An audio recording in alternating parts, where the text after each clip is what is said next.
আজকের ভিডিওটি তাদের জন্য যারা আসলে সাবমার্সিবল কন্ট্রোল বক্স ছাড়া মোটরটি চালাতে চান। এই পাশে আরেকটি তার সংযুক্ত করে নেব, ডাইরেক্ট দিচ্ছি।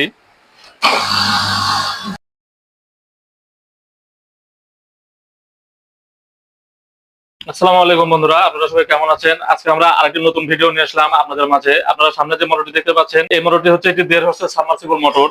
আজকের ভিডিওটি তাদের জন্য যারা আসলে সাবমার্সিবল কন্ট্রোল বক্স ছাড়া মোটরটি চালাতে চান। আর তাছাড়া কয়েকজন ভাই বারবার করে বলতেছিল যে যে ভাই আমরা সাবমার্সিবল কন্ট্রোল বক্স ছাড়া মোটরটি কিভাবে চালাবো। আসলে সাবমার্সিবল কন্ট্রোল বক্স ছাড়া মোটরটি চালানো ঠিক না, কিন্তু তারপরেও আপনাদের রিকোয়েস্টে আসলে ভিডিওটি করা। তো বন্ধুরা, আজকের এই ভিডিওটি আপনারা সম্পূর্ণ দেখলে আপনারা নিজেরাই সাবমার্সিবল কন্ট্রোল বক্স ছাড়া এই মোটরটি চালু করতে পারবেন, কোনো সমস্যা হবে না ইনশাআল্লাহ। আর বিশেষ করে অনেক ভাই প্রশ্ন করেন যে ভাই আমার মোটর সাবমার্সিবল কন্ট্রোল বক্স এত তাড়াতাড়ি বা এত ঘন ঘন পুড়ে যায় কেন। তো এই বিষয়টি আমি আসলে খতিয়ে দেখছি, আর যেটা বুঝতে পারছি সেটা হচ্ছে একটা জিনিস একটু বুঝতে হবে ভাই, যে সাবমার্সিবল মোটর গুলো বানাইছে হয়তো বা আপনি 500 লিটার পানি তুললেন কিংবা 2000 লিটার পানি তুললেন, আপনার মোটরটি বন্ধ করে রাখেন, কিন্তু সামনে যে মোটরটি দেখতে পাচ্ছেন এই মোটরটি বিশেষ করে আপনার পুকুরের সেচে ব্যবহৃত হয়। আর পুকুরের সেচে ব্যবহৃত হলে কিন্তু মোটর দিনের পর দিন চালাতে হয়, দেখা যায় এক স্টার্টে 2 দিন 3 দিন পর্যন্ত চলে ভাই। সেই ক্ষেত্রে তো আপনার কোনো বছর সমস্যা হবে। আপনারা যারা এই সাবমার্সিবল মোটর গুলো আসলে সেচ কাজে ব্যবহৃত করেন বা ব্যবহার করেন, তারা আসলে মোটর গুলো একটানা না চালিয়ে হালকা একটু রেস্ট দিতে চালালেন, তাতে দেখা যাবে যে সমস্যাটা অনেকটা কম হবে। তো এই বিষয়টি মাথায় রেখে মোটর গুলো চালাবেন।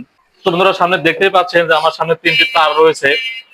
অর্থাৎ এই সাবমার্সিবলের সবগুলো মোটরে 3 কালারের তারই ব্যবহার করা হয়। 3 কালার তারের মধ্যে 99% কালোটা করা কমন, আর সবুজ কালারের তারটি করা হয় হচ্ছে রানিং, আর যেটা ব্রাউন কালারের তার থাকে সেটা স্টার্টিং করা হয়। তো বন্ধুরা, এই জিনিসটি ভালোভাবে বুঝতে হবে। আপনারা যদি মোটরের কোনটা কমন আর কোনটা রানিং আর কোনটা স্টার্টিং এই জিনিসগুলো যদি না বোঝেন, তাহলে কিন্তু মোটরের কাজটি করতে পারবেন না। হ্যাঁ, তো এই জিনিসটা আগে ভালোভাবে বুঝতে হবে যে কোন কালারের তার কি নির্দেশ করে। আমি সিরিজ লাইন দিয়ে মোটরের কোয়ালিটি চেক করে নেব যে বডি আছে কিনা। তো আপনারা দেখতে থাকুন ভিডিওটি, একদম শুরু থেকে শেষ পর্যন্ত দেখতে থাকুন। আর ভিডিও যদি ভালো লাগে তো অবশ্যই আমাদের চ্যানেলটি সাবস্ক্রাইব করবেন, আর যারা অলরেডি সাবস্ক্রাইব করেছেন তাদেরকে জানাই অসংখ্য ধন্যবাদ। তো বন্ধুরা দেখেন, সিরিজ লাইনে সংযুক্ত করে মোটরের কোয়ালিটি মেপে নেব। তো আমি ফার্স্টে কমন থেকে রানিং এ ধরলাম, তারপরে এখন আমি স্টার্টিং এ ধরবো।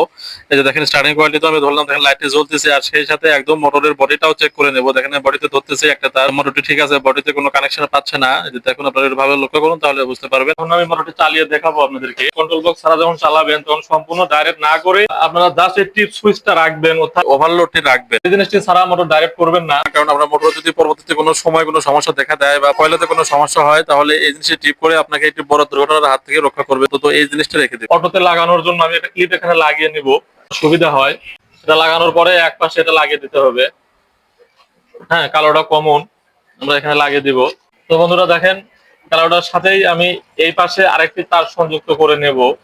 হ্যাঁ, সংযুক্ত করে নেওয়ার পরে যে ক্যাপাসিটরটি থাকবে সেই ক্যাপাসিটরের সাথে আমরা সংযুক্ত করব। এই ক্যাপাসিটরটি এই কাস্টমার ভাই নিয়ে আছে, মোটরের সাথে ছিল। ক্যাপাসিটরটা কিছু হয়নি, না তার বাড়িতেই ছিল একটা হয়তো স্টার্টার। দেখেন 45 ক্যাপাসিটর এটা। তো আপনারা ক্যাপাসিটর লাগানোর পূর্বে ক্যাপাসিটরটি অবশ্যই পরীক্ষা করে নেবেন। হ্যাঁ, তো আমি ক্যাপাসিটরটা এখন পরীক্ষা করে নেব। এই যে দেখেন, আপনার ক্যাপাসিটরের যে চিহ্নটা আছে সেই চিহ্নতে আমি হচ্ছে নবটা ঘুরিয়ে দিলাম, দিয়ে এখন আমি এটা পরীক্ষা করে নেব। এখানে 2 তার আমি এখানে ধরতেছি। ধরার কিছুক্ষণ পরে আপনার ক্যাপাসিটরের যে মানটি আছে সেটা চলে আসবে এখানে। যে ক্যাপাসিটি আছে 43.5, অর্থাৎ হচ্ছে 43.5। আমরা ক্যাপাসিটি যেহেতু 45 আর আমরা হচ্ছে মেপে পেলাম 43.5, তো তার মানে ক্যাপাসিটি মোটামুটি চলার মতো আছে। হ্যাঁ, তারপরে আমরা এটা 2টি তারের মাথায় 2টি লাক্স লাগিয়ে নিয়ে আমরা ক্যাপাসিটরের 2টি টার্মিনালের সাথে সংযুক্ত করে নেব। এইভাবে সংযুক্ত করার পরে এক পাশে এই রানিং কয়েলের তারটি লাগাতে হবে এইভাবে, আর এক পাশে স্টার্টিং কয়েলের তারটি লাগাতে হবে। লাগানো হয়ে গেল। লাগানো হয়ে যাওয়ার পরে যে লাইনের তারটি থাকবে, অর্থাৎ আপনার লাইনের তার কার সাথে লাগাবেন দেখেন, আপনারা এই টিপ সুইচ থেকে যে লাল তারটি বের করছিলাম সেটার সাথে আমরা একটি তার এখানে সংযুক্ত করে দেব।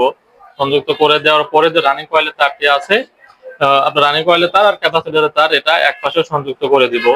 তো এই জিনিসটি ছাড়া আপনারা মোটর কখনো ডাইরেক্ট করবেন না, আপনার যতই প্রয়োজন হোক। তো বন্ধুরা, যারা আসলে সাবমার্সিবল কন্ট্রোল বক্স ছাড়া মোটরটি চালাতে যাচ্ছেন, তারা আমি যেভাবে দেখালাম সেভাবে কাজটি করতে পারেন, কোনো সমস্যা হবে না ইনশাআল্লাহ।